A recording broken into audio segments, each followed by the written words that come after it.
Hello, my name is Jamal Alford, and this is my final presentation for healthcare terminology.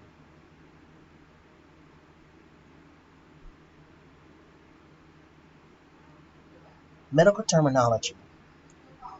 Medical terminology is defined as the language used to describe anatomical structures, procedures, conditions, processes, and treatments. Medical terminology is used every day throughout the healthcare industry, pharmacists, and medical assistants. It is also used by billing specialists and medical coders, as well as insurance companies to document conditions, process claims, and enable patients to apply for their insurance coverages. Knowing medical terminology enables healthcare providers to communicate with one another because it serves as a universal language to use when diagnosing patients and allows healthcare workers to give and follow orders to treat patients. The common medical errors that happen in healthcare is a lack of communication. Communication is a vital aspect of patient care. Being able to express what is needed for a patient to have and maintain quality care is a must to reduce and prevent any mistakes. If a healthcare provider cannot use medical terminology well, it hinders and prevents them from communicating properly and increases the potential for errors to happen. Unreliable communication can leave providers and patients misinformed or uninformed, leaving the patient vulnerable to unintentional medical errors, and that can lead to serious harm, and the provider dealing with serious lawsuits and hefty fines. But the reason for these problems are universal in almost every healthcare setting. Among the problems that commonly occur during providing healthcare and adverse drug events and improper transfusions, misdiagnosis, under and over-treatment, surgical injuries, wrong site in surgery, suicides, restraint-related injuries or deaths, falls, burns, pressure ulcers, and mistaken patient identities. My personal reflection, resigning under my care if I was the patient.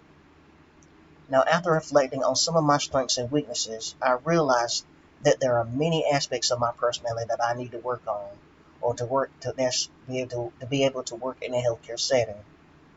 Procrastination and the lack of motivation would negatively affect work performance and affect employee and patient relationships. I do, however, have character traits such as altruism that will help me to succeed if I focus on building these strengths.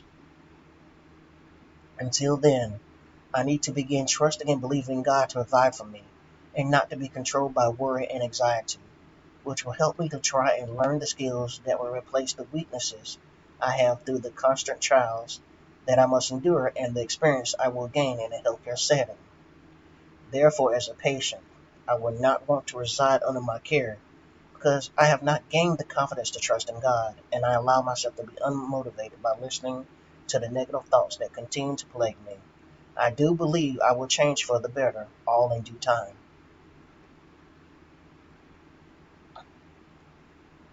Being held accountable in the medical field. Maintaining accountability in the medical field can create people willing to take responsibility for their actions, and better communication and trust amongst employers, employees, and their patients. But unfortunately, this is not always the case. The medical scenario that was presented to us during the session 3 uh, could play out in many ways. Although I believe I would hold myself accountable in this scenario eventually, many opportunities presented themselves to allow the situation to continue as it is and not say anything.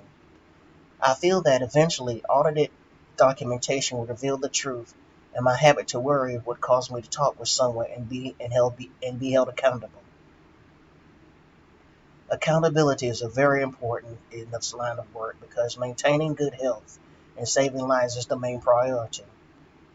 If we continue to seek to create a culture of accountability in healthcare, workers begin to start articulating the organization's visions and values. Encouraging transparency and open communication trains the staff on ethical issues and provides clear standards and expectations.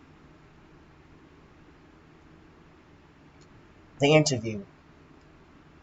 The interview with the healthcare provider Arnita, who is a certified nursing assistant and has worked since the age of 19, was very valuable. I learned that from her that even as a CNA, she communicates and documents using basic terminology almost daily. Despite assisting patients with activities of daily living, she expressed that knowing medical terminology for a doctor, nurse, or medical specialist is just as important for a CNA because they are giving orders for the care of the patient in medical terms. To stay competent and knowledgeable, she must continue being educated through the job and services and not be afraid to ask questions to minimize mistakes. Communication is a key in a healthcare environment. How can I be an asset to a medical organization? For someone like me to be an asset to a medical organization, I will have to go above and beyond my comfort zone, gain more confidence, and bring my best qualities to the organization. I'll have to continue being educated to gain more improvement in my job, especially in medical terminology, and try to decrease my negative thoughts and habit of procrastination while making communication a top priority.